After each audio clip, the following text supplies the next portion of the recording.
Jackson called himself a Jeffersonian Democrat. Thomas Jefferson called Jackson a dangerous man. Thomas Jefferson didn't like men who bordered on fanaticism, and Jackson seemed to him to be, at best, uncouth and at worst dangerous.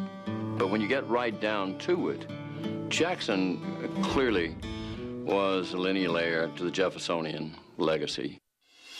Number 7, Andrew Jackson, Democrat, 1829 to 1837, 61 years old, from Tennessee.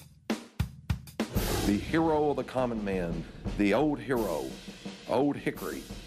He was the type of man, a complex individual to say the least, as all great individuals are. He detested distinction of privilege. He really felt that he was a voice of the common man. But we mustn't misconstrue this. It doesn't mean that Jackson tried to find out where public opinion was and then be guided by that. No.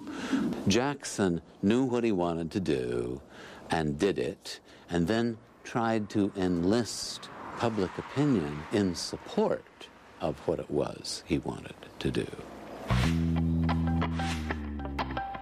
Very few people were in between on Andrew Jackson. They either loved him or hated him. Andrew Jackson definitely captured the imagination of the common man. He was the first president to be born in a log cabin. He asked to be called General, not Mr. President. He chewed tobacco and smoked a pipe. He was a barroom brawler, a passionate Indian fighter, a gambler who brought his own racehorses to the White House, a duelist with 2 bullets in his body.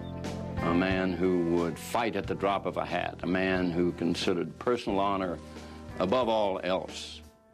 He would challenge you to a duel or cane you in the public street if you said anything that reflected on his character, his honor, his integrity. He also had a furious temper, but he knew how to use it as a management tool. He would slam his fist and yell and scream, and then afterwards, when everyone left, he would look to someone and says they thought I was mad, and this was to get his way. I think a psychologist would have found him a troubled man and would probably have recommended medication, but he wouldn't have taken it.